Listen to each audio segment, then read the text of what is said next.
은퇴 후 평온할 줄 알았던 일상은 생각보다 깊은 공허를 안겨주었다. 그가 찾은 작은 탈출구 동네 실버 도서관.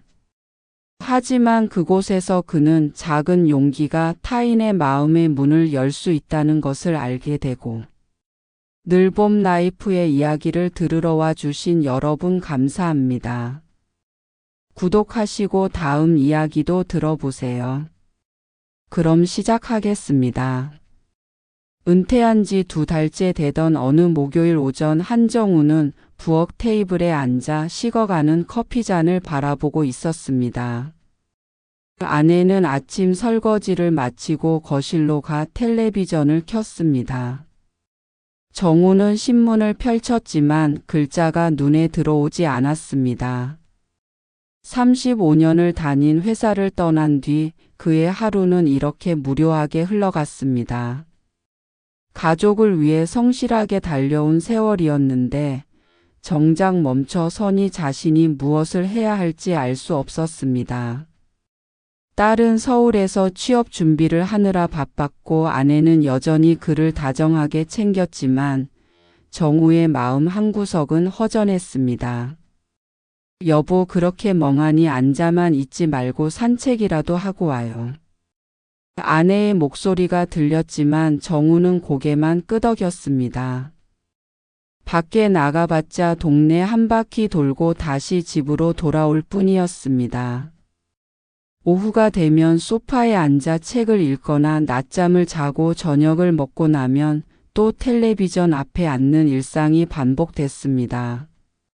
이런 생활이 계속되자 정우는 점점 자신이 쓸모없는 사람처럼 느껴졌습니다. 그러던 어느 날 아내가 지역 신문을 들고 왔습니다.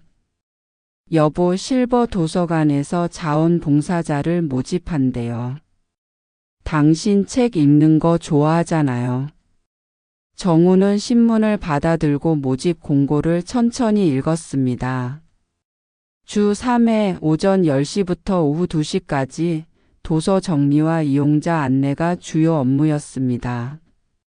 특별한 자격이 필요한 것도 아니었고 그저 성실하게 나와주기만 하면 됐습니다. 정우는 망설였지만 아내의 권유를 거절할 이유가 없었습니다. 한번 해볼까? 그렇게 정우는 실버 도서관 자원봉사를 시작하게 됐습니다. 첫 출근 날 정우는 명찰을 받아 가슴에 달았습니다. 자원봉사자 한정우라고 적힌 작은 플라스틱 명찰이었습니다. 도서관 담당 직원은 친절하게 업무를 설명해줬고 정우는 고개를 끄덕이며 메모를 했습니다. 책장 정리, 반납, 도서 분류, 이용자 문의 응대, 그리 어려운 일은 아니었습니다. 오전 내내 정우는 성실하게 책을 정리하고 카트를 밀며 도서관 이곳저곳을 다녔습니다. 점심시간이 되자 직원이 휴게실을 안내해줬고 정우는 준비해온 도시락을 먹었습니다. 오후 1시쯤 정우는 아동 열람실 근처 서가를 정리하고 있었습니다. 그때 책장 사이에서 이상한 소리가 들렸습니다. 흐느끼는 듯한, 참으려 애쓰는 듯한 작은 울음소리였습니다. 정우는 조심스럽게 책장 뒤편으로 다가갔습니다. 구석진 자리에 여학생 한 명이 웅크리고 앉아 있었습니다. 교복을 입은 중학생쯤 되어 보이는 소녀였습니다. 고개를 숙인 채 어깨를 떨고 있었고 손으로 입을 막고 있었지만 울음을 숨기지 못했습니다. 정우는 멈춰 섰습니다. 어떻게 해야 할지 몰라 한참을 망설였습니다. 말을 걸어야 할까 아니면 모른 척 지나가야 할까. 소녀는 정우의 존재를 눈치채지 못한 채 계속 흐느끼고 있었습니다. 정우의 가슴이 묘하게 떨렸습니다. 저 아이는 왜 저렇게 슬퍼하는 걸까? 집에 무슨 일이 있는 걸까? 학교에서 무슨 일을 겪은 걸까? 정우는 자신도 모르게 발을 뗄 수 없었습니다. 결국 정우는 조용히 그 자리를 떠났습니다. 섣불리 다가가서 아이를 놀라게 하고 싶지 않았습니다. 하지만 오후 내내 그 소녀의 모습이 머릿속을 떠나지 않았습니다. 퇴근 시간이 되어 도서관을 나서면서도 정우는 계속 그 장면을 떠올렸습니다. 집으로 돌아오는 길 정우는 가슴 한편이 무거웠습니다. 저녁을 먹으면서도 아내의 말이 귀에 들어오지 않았습니다. 오늘 첫날이었는데 어땠어요? 아내가 물었지만 정우는 그저 괜찮았어라고만 대답했습니다. 그날 밤 정우는 잠자리에 누워서도 그 소녀를 생각했습니다. 저 아이에게 무슨 일이 있는 걸까? 내가 뭔가 도와줄 수 있을까? 아니, 은퇴한 노인인 내가 무슨 도움을 줄 수 있을까? 정우는 복잡한 마음으로 잠이 들었습니다. 한정우의 집은 언제나 따뜻했습니다. 아내 김순이는 아침마다 정우가 좋아하는 된장찌개를 끓여주었고 밥상을 마주하며 소소한 이야기를 나눴습니다. 결혼한 지 40년이 넘었지만 두 사람 사이는 여전히 다정했습니다. 딸 한미래는 서울에서 취업 준비를 하고 있었지만 주말마다 전화를 걸어 안부를 물었습니다. 아빠 요즘 어떻게 지내세요? 심심하진 않으세요? 딸의 목소리는 언제나 밝고 걱정스러웠습니다. 정우는 괜찮다고 엄마랑 잘 지내고 있다고 대답했습니다. 가족은 여전히 그를 사랑했고 그 또한 가족을 사랑했습니다. 정우는 35년간 한 회사의 사무직으로 일했습니다. 매일 아침 7시에 집을 나서 출근했고 저녁 7시가 되어야 집에 돌아왔습니다. 주말에도 가끔 회사에 나가야 했고 명절에도 업무 전화를 받곤 했습니다. 성실하게 묵묵히 가족을 위해 달려온 세월이었습니다. 동료들은 정우를 믿을 만한 사람이라고 평가했고 상사들은 그의 꼼꼼함을 높이 샀습니다. 소심한 성격 탓에 앞에 나서지는 못했지만 맡은 일은 반드시 해내는 사람이었습니다. 그렇게 정우는 정년을 채우고 은퇴했습니다. 마지막 출근 날 동료들이 작은 송별회를 열어줬고 정우는 감사의 인사를 전했습니다. 그동안 고생 많으셨습니다. 이제 푹 쉬세요. 동료들의 말에 정우는 웃으며 고개를 끄덕였습니다. 하지만 은퇴 후 일주일이 지나자 정우는 묘한 감정을 느끼기 시작했습니다. 아침에 일어나도 갈 곳이 없었습니다. 시계를 보니 7시였지만 출근할 필요가 없었습니다. 아내가 차려준 아침을 먹고 나면 하루가 텅 비어 있었습니다. 신문을 읽고 거실을 걷고 베란다에 나가 화분을 구경하고 다시 소파에 앉았습니다. 점심을 먹고 나면 낮잠을 자거나 책을 읽었습니다. 저녁이 되면 텔레비전을 켜고 뉴스를 봤습니다. 이런 일상이 반복되자 정우는 점점 무기력해졌습니다. 몸은 편했지만 마음은 허전했습니다. 한 달쯤 지났을 때 정우는 아내에게 말했습니다. 여보, 나는 이제 쓸모가 없는 것 같아요. 아내는 놀란 표정으로 정우를 바라봤습니다. 무슨 소리예요? 당신은 우리 가족을 위해 평생 일한 사람이에요. 하지만 정우는 고개를 저었습니다. 그건 알아요. 하지만 지금은 아무것도 하지 않잖아요. 그냥 집에서 빈둥거리기만 하고. 아내는 정우의 손을 잡았습니다. 당신은 충분히 일했어요. 이제 좀 쉬어야죠. 정우는 아내의 말에 고개를 끄덕였지만 마음속 허전함은 사라지지 않았습니다. 정우는 혼자 산책을 나가기 시작했습니다. 동네를 천천히 걸으며 생각을 정리하려 했습니다. 공원 벤치에 앉아 사람들을 구경하기도 했습니다. 젊은 엄마들은 유모차를 밀며 수다를 떨었고 노인들은 운동기구에서 몸을 움직였습니다. 정우는 그 모습을 보며 자신이 어디에도 속하지 못하는 것 같은 기분을 느꼈습니다. 회사에 다닐 때는 회사원 한정우였지만 지금은 그냥 은퇴한 노인일 뿐이었습니다. 집으로 돌아와도 할 일이 없었습니다. 아내는 살림을 하느라 바빴고 정우는 그저 방해가 되지 않으려 조용히 지냈습니다. 어느 날 저녁 딸에게서 전화가 왔습니다. 아빠 요즘 뭐 하세요? 심심하시죠? 정우는 괜찮다고 대답했지만 딸은 알고 있었습니다. 아빠 취미생활 같은 거 찾아보세요. 등산도 있고 아니면 도서관 같은 곳도 좋을 것 같아요. 딸의 말에 정우는 생각에 잠겼습니다. 취미라고 할 만한 것이 있었나. 젊었을 때는 책 읽는 것을 좋아했습니다.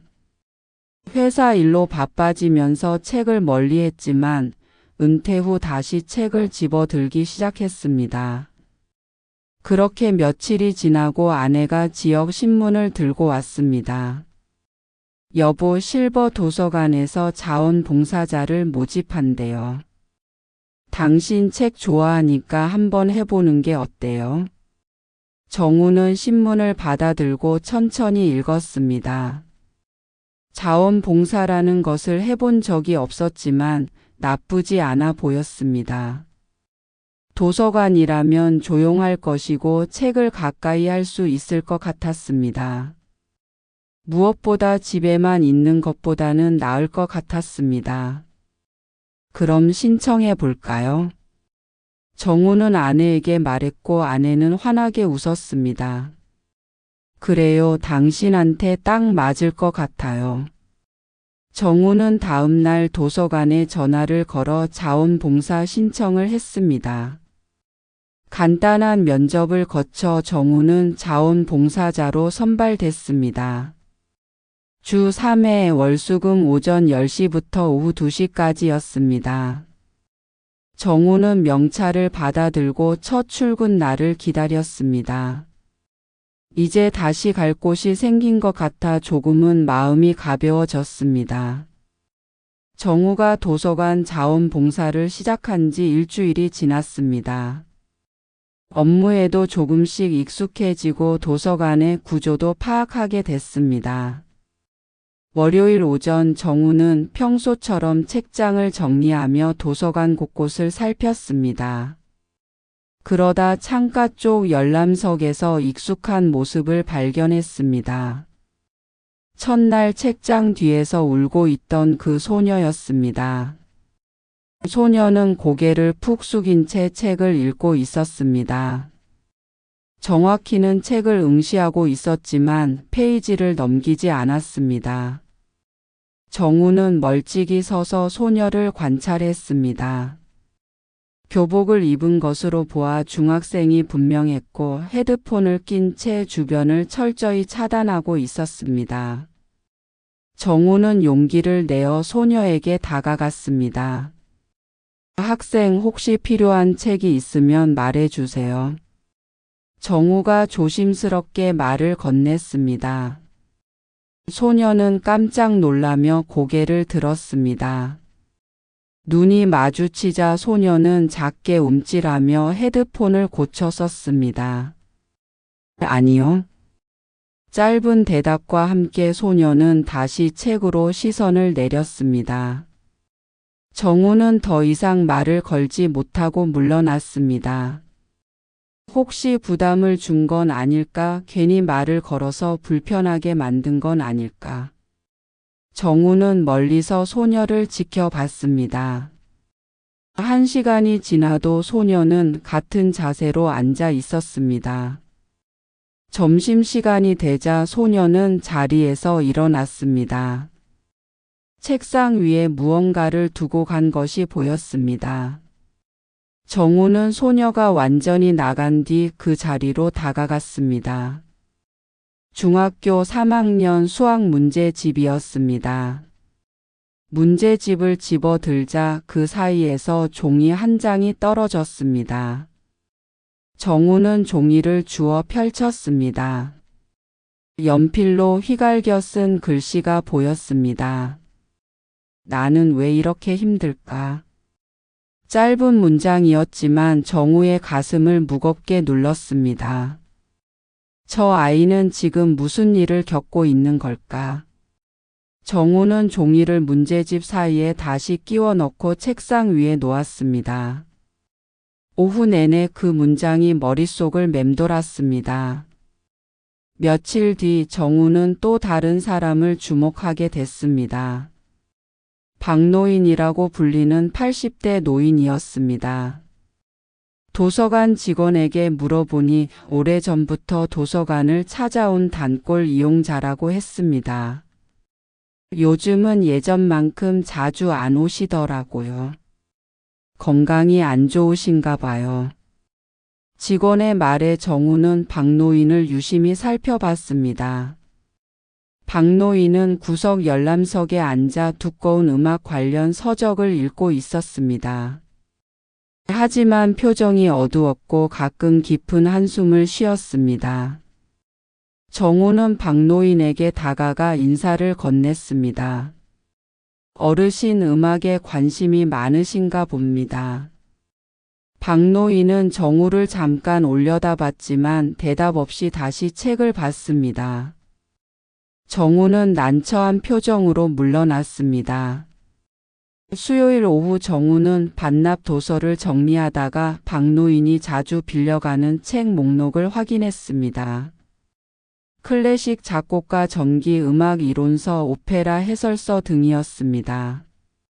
정우는 박노인이 음악을 무척 사랑하는 사람임을 알 수 있었습니다.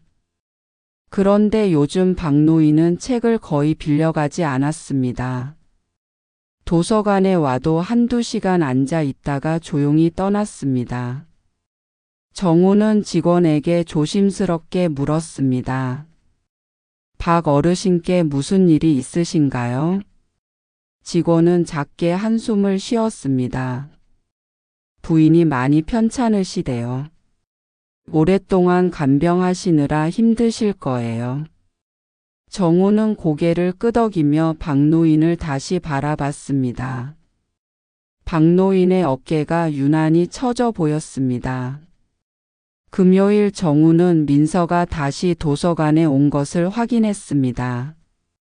소녀는 여전히 같은 자리에 앉아 고개를 숙이고 있었습니다. 이번에는 수학 문제집이 아니라 소설책을 읽고 있었습니다. 정우는 멀리서 소녀를 지켜봤습니다. 1시간쯤 지나자 소녀가 자리에서 일어나 화장실로 향했습니다. 정우는 잠시 망설이다가 소녀의 자리로 다가갔습니다. 책상 위에는 어린 왕자가 펼쳐져 있었고 가방 옆에는 중학교 교과서들이 보였습니다. 정우는 아무것도 만지지 않고 조용히 물러났습니다. 다만 소녀가 혼자 짊어진 무게가 너무 무거워 보였습니다. 오후 2시 정우는 퇴근 준비를 하며 오늘 하루를 떠올렸습니다. 민서와 박노인 모두 각자의 고통을 안고 있었습니다. 둘 다 누군가의 도움이 필요해 보였지만 정우는 어떻게 다가가야 할지 알 수 없었습니다. 명찰을 벗어 사물함에 넣으며 정우는 깊은 한숨을 쉬었습니다. 집으로 돌아오는 길 정우의 발걸음은 무거웠습니다. 저녁을 먹으면서도 아내의 이야기가 귀에 들어오지 않았습니다. 요즘 자원봉사 재미있어요? 아내가 물었지만 정우는 애매하게 웃으며 고개만 끄덕였습니다. 그날 밤 정우는 침대에 누워 민서의 글귀를 떠올렸습니다. 나는 왜 이렇게 힘들까? 그리고 박노인의 지친 얼굴도 떠올랐습니다. 정우는 두 사람 모두에게서 보이지 않는 SOS 신호를 감지했습니다. 하지만 자신이 무엇을 할 수 있을지 알 수 없어 답답했습니다. 정우는 한참을 뒤척이다가 잠이 들었습니다. 월요일 아침 정우는 평소보다 일찍 도서관에 도착했습니다. 주말 내내 민서와 박노인 생각에 잠을 설쳤기 때문입니다. 무언가 도움을 주고 싶었지만 구체적인 방법을 떠올릴 수 없었습니다. 정우는 명찰을 달고 책장 정리를 시작했습니다.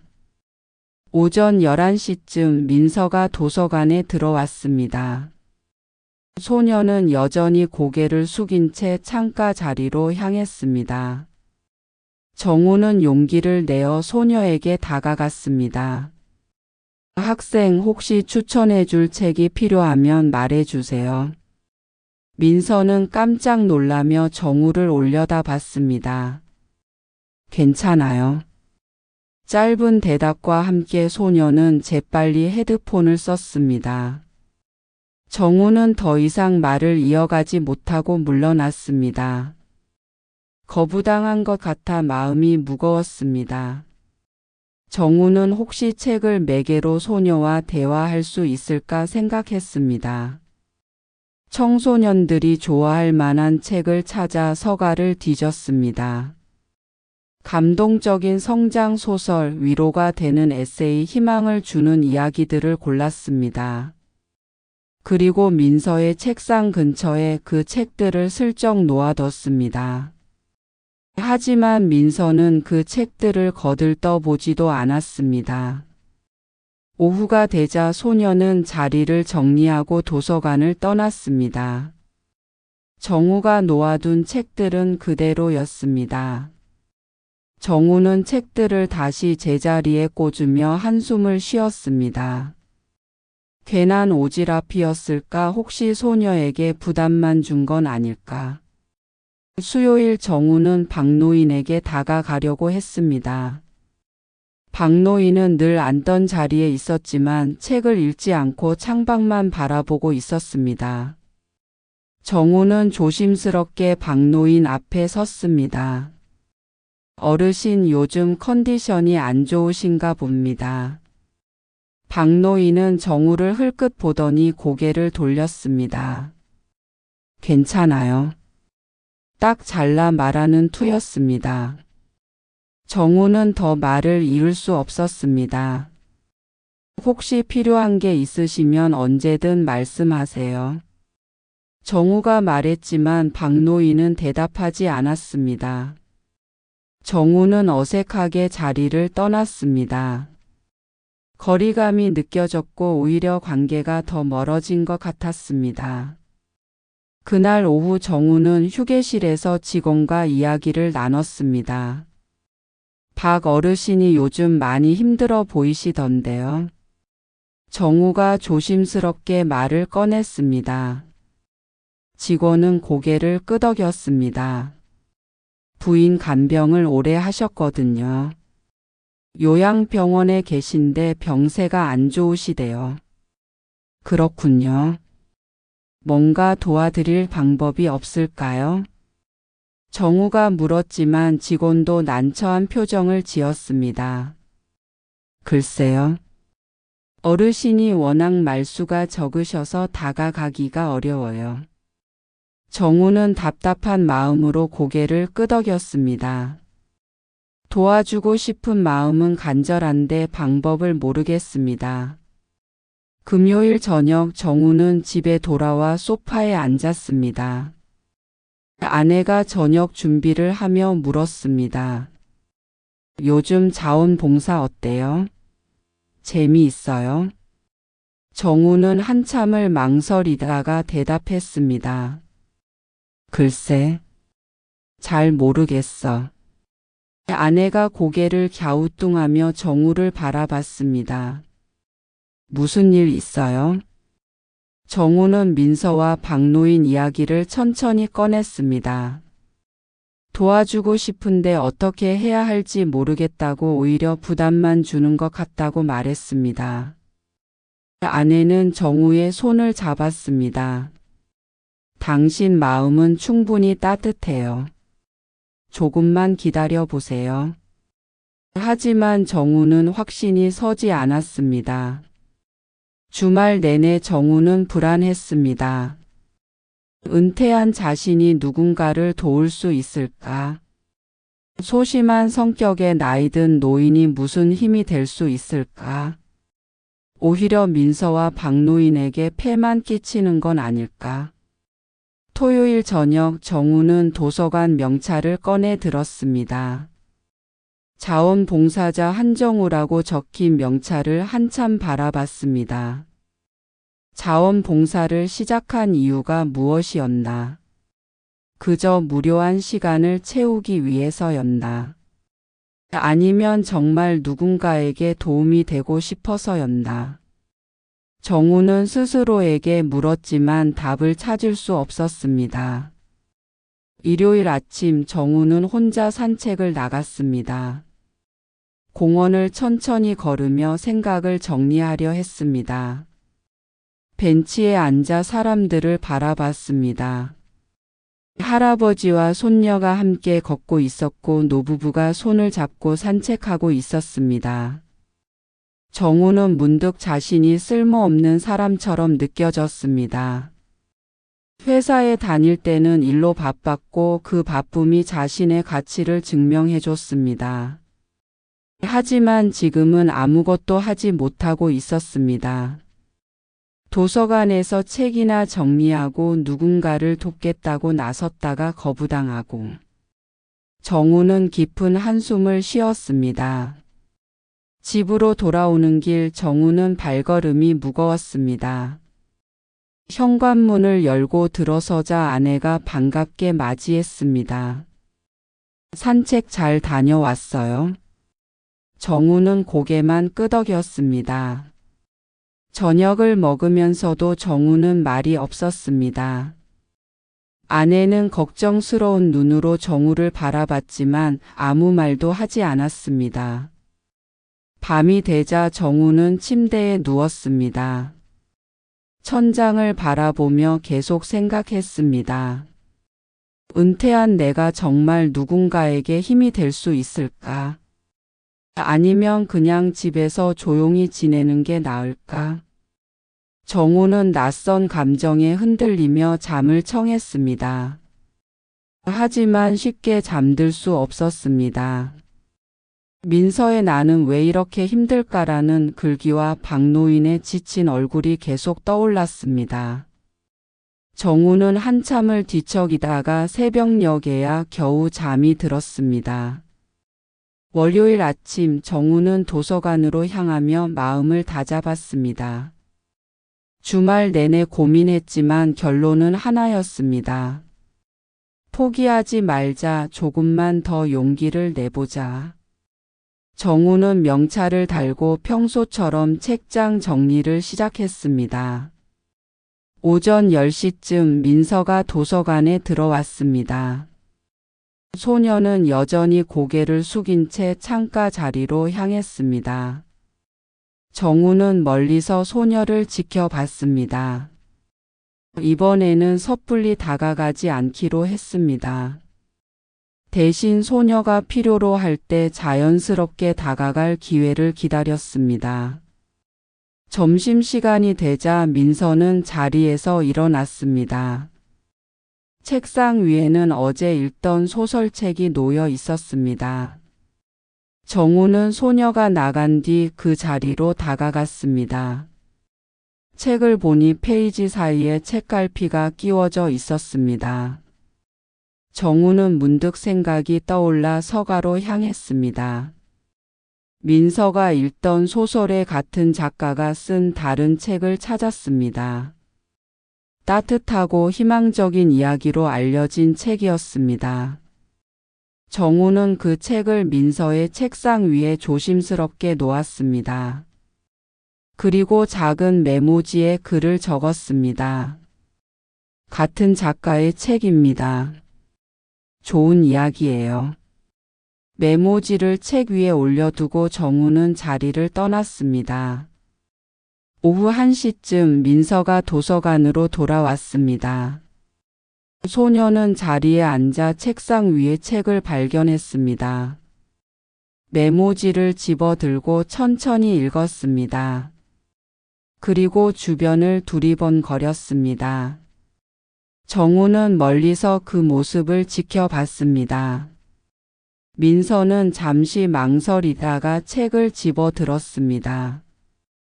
표지를 살피고 뒷면의 줄거리를 읽었습니다. 그리고 조심스럽게 첫 페이지를 펼쳤습니다. 정우는 가슴이 두근거렸습니다. 1시간쯤 지나자 민서가 자리에서 일어났습니다. 소녀는 책을 들고 대출 카운터로 향했습니다. 정우는 그 모습을 보며 작게 미소 지었습니다. 퇴근 시간이 되어 정우가 짐을 챙기고 있을 때였습니다. 민서가 조심스럽게 다가왔습니다. 저기, 책 추천해 주셔서 고맙습니다. 소녀의 목소리는 작았지만 분명했습니다. 정우는 깜짝 놀라 고개를 들었습니다. 아, 괜찮았어요? 그 작가 책이 참 좋더라고요. 민서는 작게 고개를 끄덕였습니다.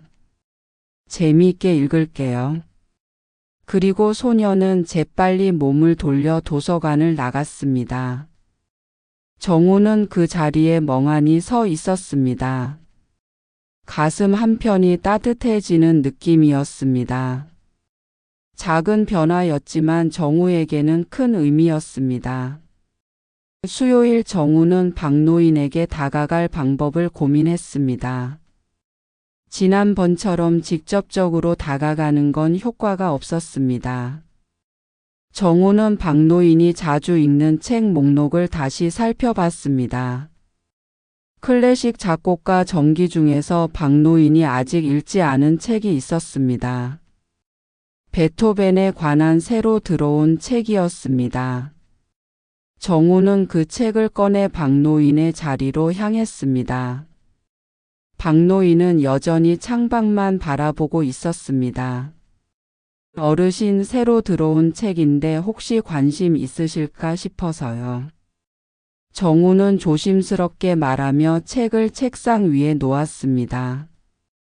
박노인은 책을 힐끗 보더니 고개를 들어 정우를 바라봤습니다. 베토벤. 박노인이 작게 중얼거렸습니다. 예, 어르신께서 음악 관련 책을 자주 보시길래요. 정우가 말했습니다. 박노인은 책을 집어들어 표지를 천천히 쓰다듬었습니다. 내가 젊었을 때 좋아하던 작곡가요. 박노인이 처음으로 말을 이었습니다. 정우는 조심스럽게 물었습니다. 음악을 전공하셨나요? 박노인은 고개를 저었습니다. 아니요. 그냥 좋아했을 뿐이죠. 그리고 아주 작게 미소를 지었습니다. 정우는 그 미소를 보며 가슴이 뭉클했습니다. 천천히 읽으세요. 좋은 책이라고 들었어요. 정우가 말하고 물러나려는 순간 박노인이 불렀습니다. 고맙습니다. 짧은 말이었지만 정우에게는 크게 들렸습니다. 정우는 고개를 숙여 인사하고 자리를 떠났습니다. 멀리서 박노인을 바라보니 책을 펼쳐 읽기 시작했습니다. 표정이 조금 밝아진 것 같았습니다. 정우는 책장 사이에 서서 깊은 숨을 들이마셨습니다. 자신이 누군가의 문을 조금씩 열고 있음을 실감했습니다. 금요일 오후 정우는 민서가 다시 도서관에 온 것을 확인했습니다. 소녀는 정우가 추천한 책을 다 읽고 반납하러 왔습니다. 정우가 카운터에 있을 때 민서가 다가왔습니다. 책 재미있었어요. 민서가 먼저 말을 걸었습니다. 정우는 환하게 웃었습니다. 그래요? 다행이네요. 다음에 또 추천해 주실 수 있어요? 민서가 조심스럽게 물었습니다. 정우는 고개를 끄덕였습니다. 물론이죠. 언제든지요. 민서는 작게 미소 지으며 고개를 숙였습니다. 그리고 다시 자신의 자리로 돌아갔습니다. 정우는 그 뒷모습을 보며 뿌듯함을 느꼈습니다. 퇴근길 정우는 발걸음이 가벼웠습니다. 집에 도착하자 아내가 반갑게 맞이했습니다. 오늘 기분이 좋아 보이네요. 아내가 웃으며 말했습니다. 정우는 고개를 끄덕이며 오늘 있었던 일을 이야기했습니다. 민서가 고맙다고 말한 것, 박노인이 처음으로 미소 지은 것. 아내는 정우의 손을 잡았습니다. 당신이 해냈네요. 정우는 환하게 웃었습니다. 그날 밤 정우는 오랜만에 편안하게 잠들었습니다. 자신의 하루가 다시 색을 갖기 시작했습니다. 석 달이 흘렀습니다. 정우의 도서관 자원봉사는 이제 일상의 소중한 부분이 되었습니다. 월요일 아침 정우는 평소보다 일찍 도서관에 도착했습니다. 오늘은 신간 도서가 들어오는 날이라 정리할 책이 많았기 때문입니다. 명찰을 달고 책을 정리하는데 익숙한 목소리가 들렸습니다. 안녕하세요. 민서였습니다. 소녀는 이제 정우를 보면 먼저 인사를 건넸습니다. 민서 학생. 오늘 일찍 왔네요. 정우가 반갑게 대답했습니다. 민서는 작게 미소 지으며 고개를 끄덕였습니다. 방학 기간도 이제 다 끝나가서 오늘은 조용하게 도서관에서 공부하려고요. 그래요? 힘내요. 필요한 책 있으면 말해요. 민서는 고맙다는 표정으로 자신의 자리로 향했습니다. 점심시간 정우는 휴게실에서 도시락을 먹고 있었습니다. 문이 열리며 민서가 들어왔습니다. 여기 앉아도 돼요? 민서가 조심스럽게 물었습니다. 정우는 깜짝 놀라며 고개를 끄덕였습니다. 물론이죠.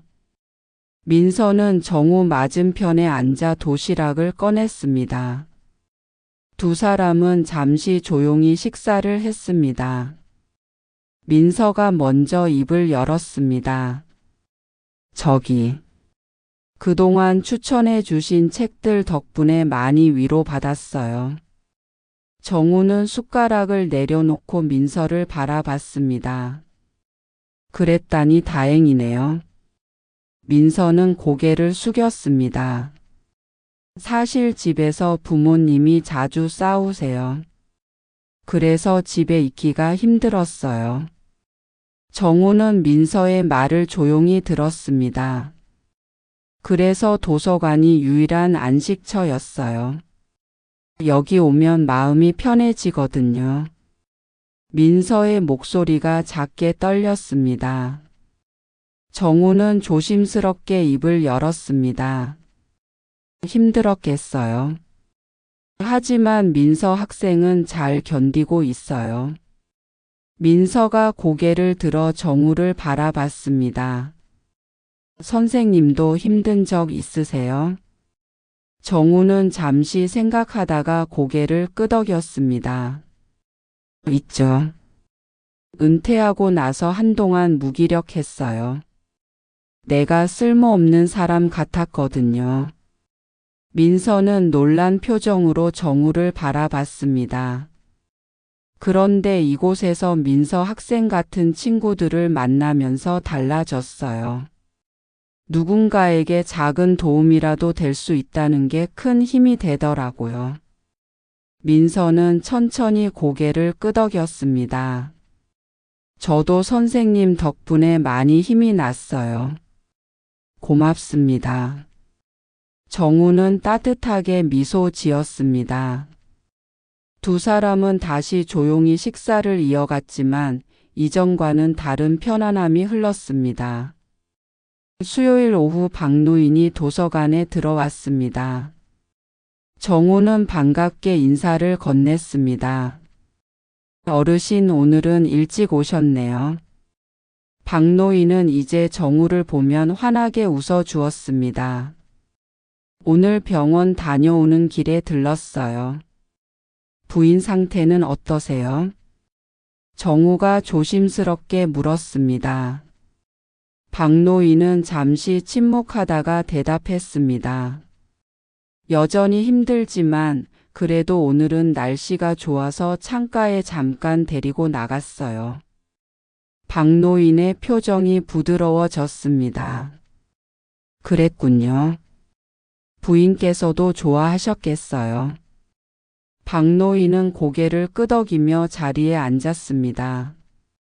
요즘은 여기 오는 게 큰 힘이 됩니다. 한정우 선생님 덕분에 다시 책을 읽는 즐거움을 찾았어요. 정우는 감동받아 말을 잇지 못했습니다. 박노인이 계속 말을 이었습니다. 젊었을 때는 음악이 제 삶의 전부였어요.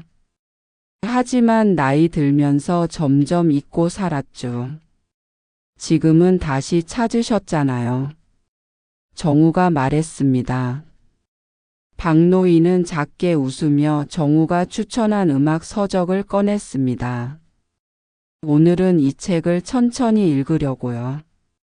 선생님이 골라주신 책은 항상 좋더라고요. 정우는 뿌듯한 마음으로 고개를 숙였습니다. 천천히 즐기세요. 필요한 게 있으면 언제든 말씀하세요. 박노인은 고맙다는 표정으로 책을 펼쳤습니다. 금요일 저녁 정우는 퇴근 준비를 하고 있었습니다.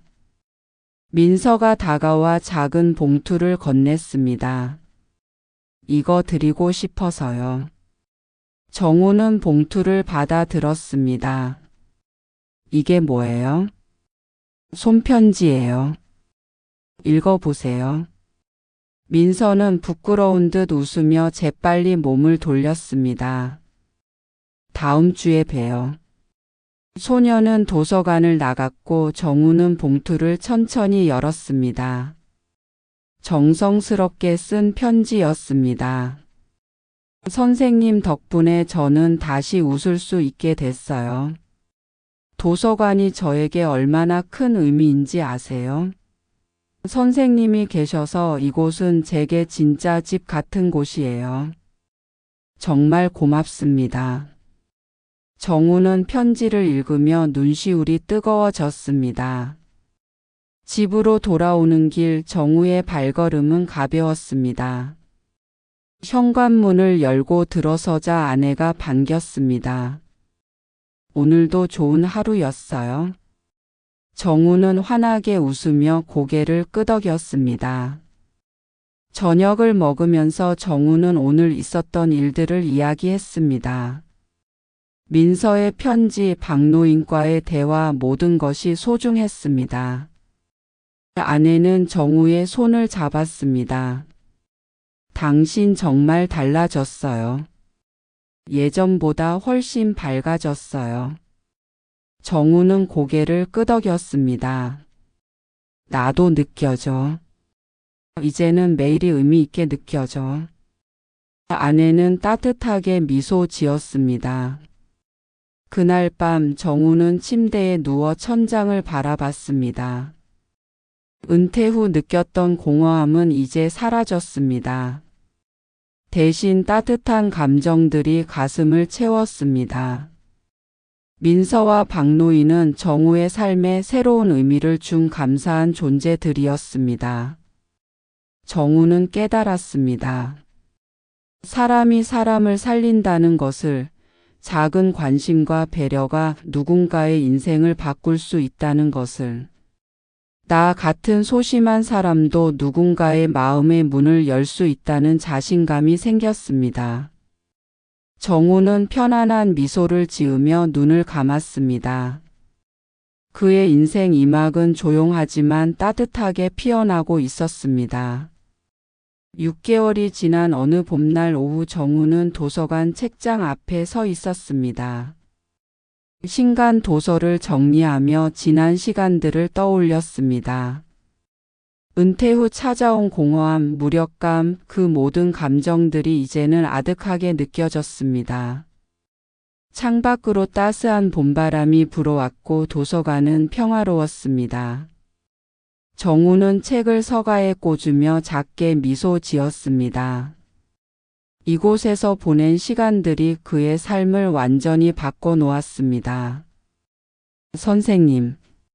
뒤에서 익숙한 목소리가 들렸습니다.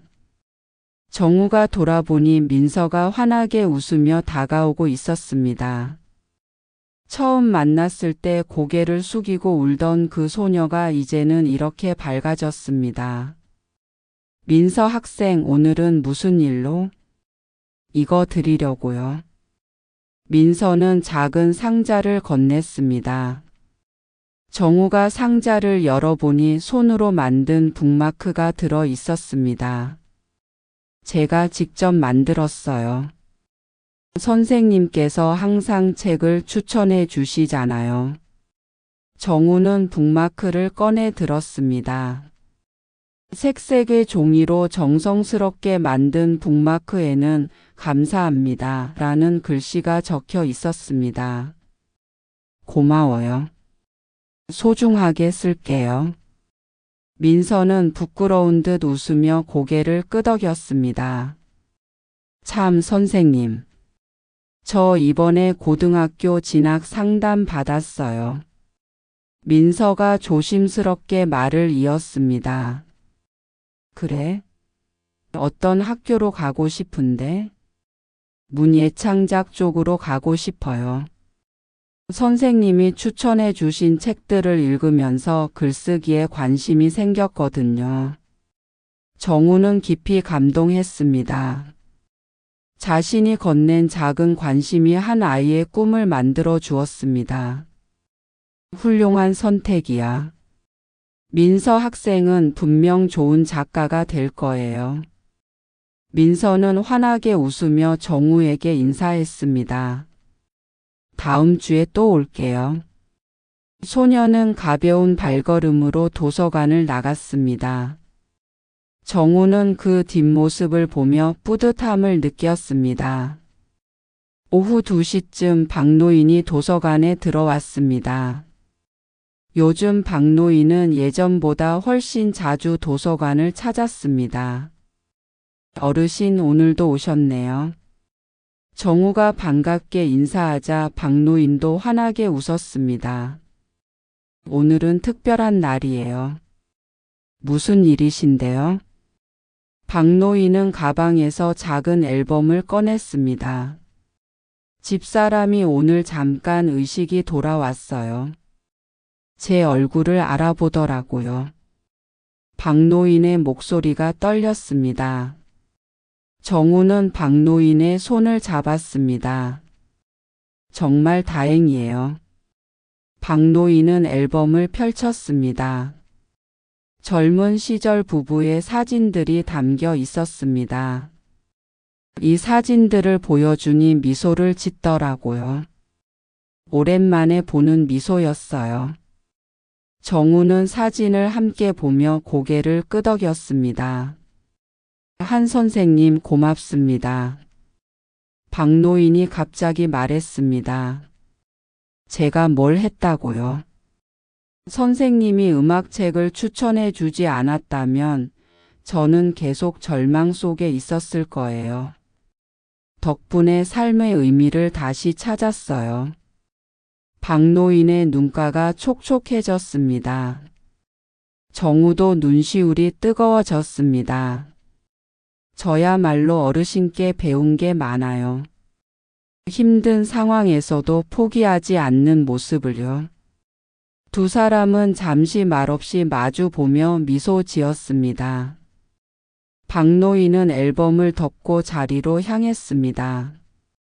오늘은 집사람이 좋아하던 슈베르트 전기를 읽으려고요. 정우는 고개를 끄덕이며 박노인을 배웅했습니다. 퇴근 시간이 가까워지자 정우는 도서관을 천천히 둘러봤습니다. 책장 사이로 스며드는 오후 햇살이 따뜻했습니다. 몇몇 학생들은 조용히 책을 읽고 있었고 노인들은 신문을 보고 있었습니다. 정우는 이 모든 풍경이 사랑스러웠습니다. 명찰을 벗어 사물함에 넣으며 정우는 자신에게 물었습니다. 은퇴 후 느꼈던 그 무력감은 어디로 갔을까? 이제는 매일 아침 일어나는 것이 기쁩니다. 도서관에 가는 것이 설렙니다. 누군가를 만나고 작은 도움을 주는 것이 행복합니다. 집으로 돌아오는 길 정우는 공원 벤치에 잠시 앉았습니다. 석양이 지는 하늘을 바라보며 지난 시간들을 정리했습니다.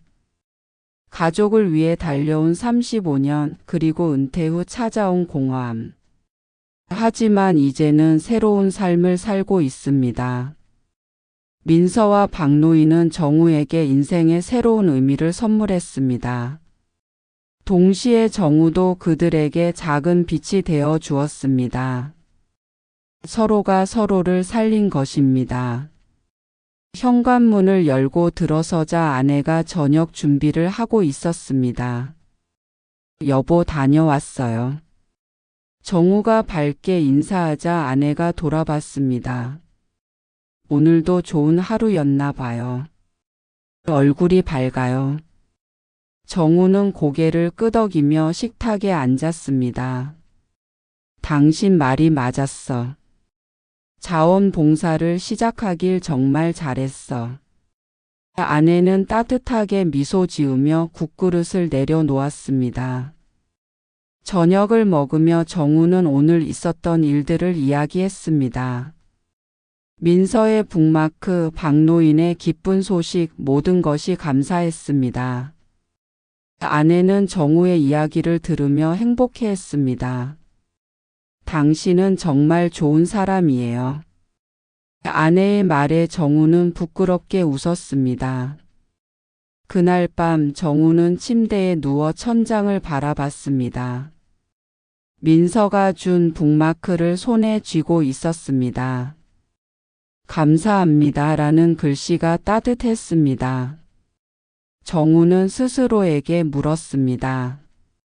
나 같은 평범한 사람도 누군가에게 의미 있는 존재가 될 수 있을까? 이제는 확신합니다. 할 수 있습니다. 작은 관심, 작은 배려, 작은 용기만 있으면 됩니다. 나이도 직업도 능력도 중요하지 않습니다. 진심으로 누군가를 돕고 싶은 마음만 있으면 됩니다. 정우는 조용히 중얼거렸습니다. 사람이 사람을 살립니다. 그리고 이 이야기를 듣는 모든 이들에게 묻고 싶었습니다. 당신도 누군가의 마음의 문을 열 수 있습니다. 당신의 작은 용기가 누군가의 인생을 바꿀 수 있습니다. 지금 주변을 둘러보세요. 도움이 필요한 사람이 있지 않나요? 그들에게 다가가세요. 작은 관심만으로도 충분합니다. 정우는 편안한 미소를 지으며 눈을 감았습니다. 그의 인생 이막은 여전히 따뜻하게 이어지고 있었습니다. 내일도 모레도 그는 도서관으로 향할 것입니다. 그곳에서 또 다른 누군가를 만나게 될 것입니다. 그리고 다시 한번 작은 용기를 낼 것입니다. 왜냐하면 이제 그는 알기 때문입니다. 우리의 작은 용기가 세상을 따뜻하게 만든다는 것을. 오늘 이야기가 좋으셨다면 구독과 댓글, 알람 설정 잊지 마시고 소중한 댓글 하나가 정말 큰 힘이 됩니다. 여러분들의 삶이 늘 봄처럼 아름다운 인생이길 기원합니다.